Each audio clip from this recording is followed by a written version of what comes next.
Welcome to Learning Equinox. Today we thought of bringing to you the update on the latest circular issued by SEBI on Friday 11 September. This circular talks on asset allocation for multi-cap funds. Let us look at the key highlights of the circular. The circular states that minimum investment in equity and equity-related instruments has to be 75% of the total assets in the following manner. Minimum investment in large cap companies, 25% of total assets. Minimum investment in mid cap companies, 25% of total assets. And minimum in small cap companies, again to be 25% of the total asset. All the existing multi-cap funds shall ensure the compliance of the above provision within 1 month from the date of publishing the next list of stocks by AMFI, that is January 2021. These are the changes. Now, before we get into understanding these changes, it is important to understand a few basic things. First, let us understand the current situation. What are multi-cap funds? What is mid-cap, small-cap and large-cap funds? A multi-cap fund is a diversified mutual fund which invests across various market capitalizations. Which means a multi-cap fund invests in large-cap, small-cap as well as mid-cap funds. What do we mean by market capitalization? Market capitalization refers to the market value of the company's outstanding shares, not the market price. It means price multiplied by number of shares. That is market value, and that is called market cap. Now, basis on this market cap, companies are classified as large cap, mid cap and small cap companies. In order to ensure that the equity scheme follows uniform norms for defining as a large cap, mid cap and small cap, SEBI has defined this definition as follows. Large cap means first to the 100th company in terms of market capitalization. Mid cap is 101 to the 250th company in market capitalization, and small cap is 251 company onwards. So what this means is, on a particular day, you list down all the companies basis market capitalization.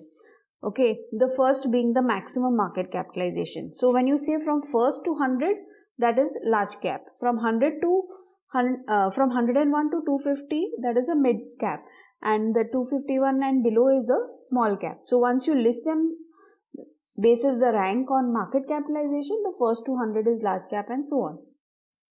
Who does this? There's a body called as AMFI, that is Association of Mutual Funds in India, which determines basis this classification whether a equity has to be a large cap, mid cap or a small cap.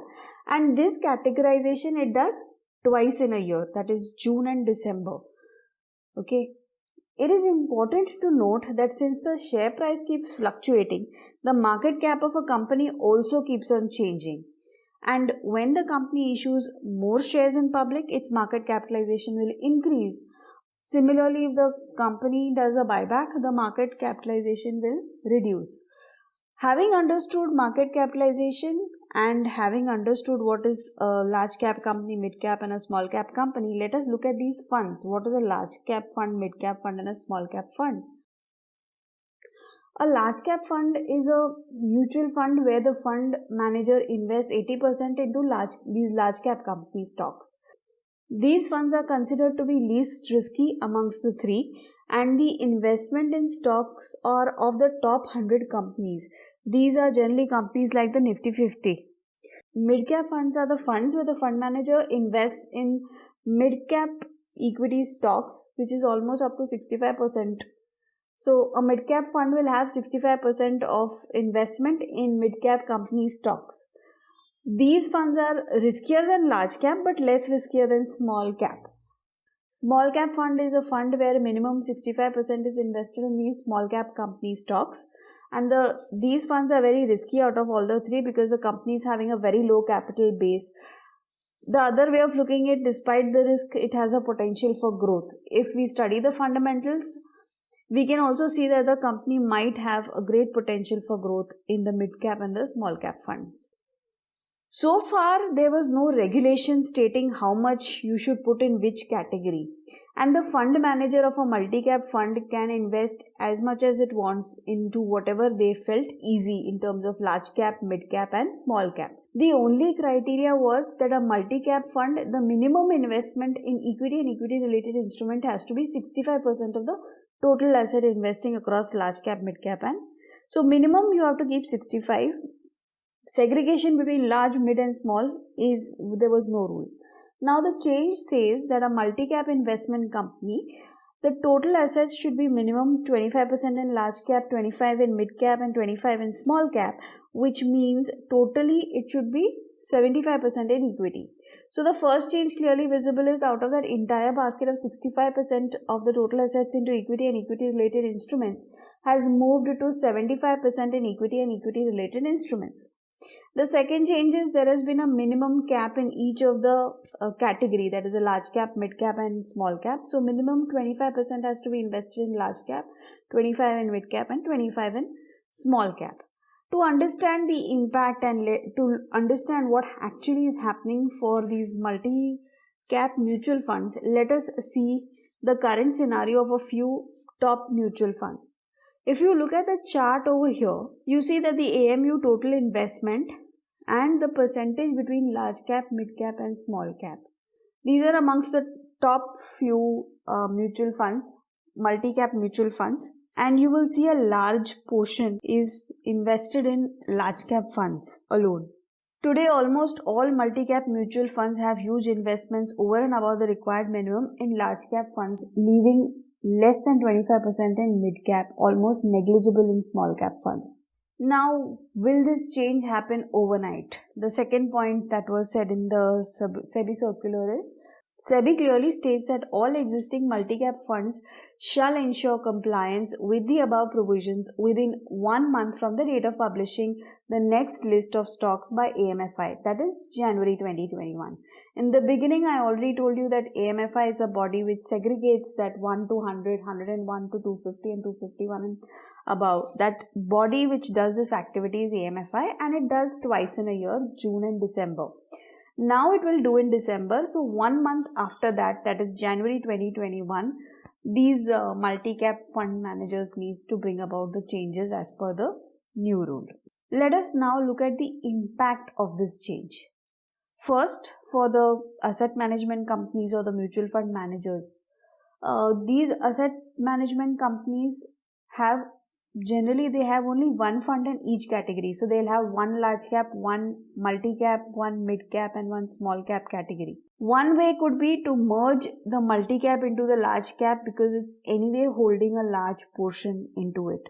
Since most of them have more than 65% into large caps, so they could think of merging it into the large cap fund. Another option is obviously to move the investment from large to mid cap and small cap.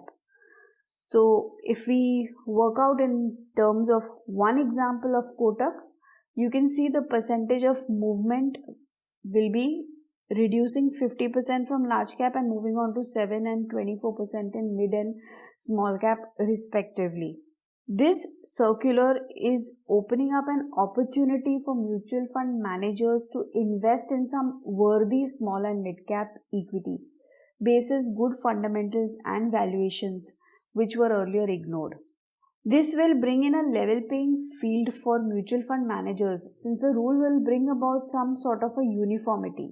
So there were good stocks in mid cap and small cap which were earlier not fully utilized to their potential or ignored by fund managers because by simply putting into large caps they could get the desired return to pay off its investors. But now this is a good opportunity where they can do some fundamental analysis and segregate their portfolio accordingly. Let us understand in terms of the investor how will this change impact. As an investor, one needs to see the return on investment. This can bring about some volatility in the beginning period, that is maybe the coming Monday or so, simply because it can have an impact on markets, but it is not long term. There is no reason to panic and there is no reason to take hasty decisions. because the asset management companies will definitely come about with a workaround, either merge it with a large cap or bring about changes in their portfolios for multi caps. Whatever it is not by virtue of the investor choice but by virtue of a regulation that they are bringing in some change. So definitely there will be some time given to the investor to take decisions. Secondly, there could be chances of waiving of exit load which could come, because this is as a reason of change in law, change in the circular, and not a choice of the investor. So there is no need to panic and there is no need to take hasty decisions, but wait and understand what movement is taken by the fund managers. In fact, this is actually a good move by SEBI. This will broaden the current mutual fund holdings and give due recognition and value to a lot of deserving small cap and mid cap companies which were earlier ignored. That's all for today's video. Hope it was useful and will guide you in the right fashion. Our objective was to bring out a simplified explanation of the circular so that it helps you understand and digest its contents in the right manner. Thank you for watching and stay tuned.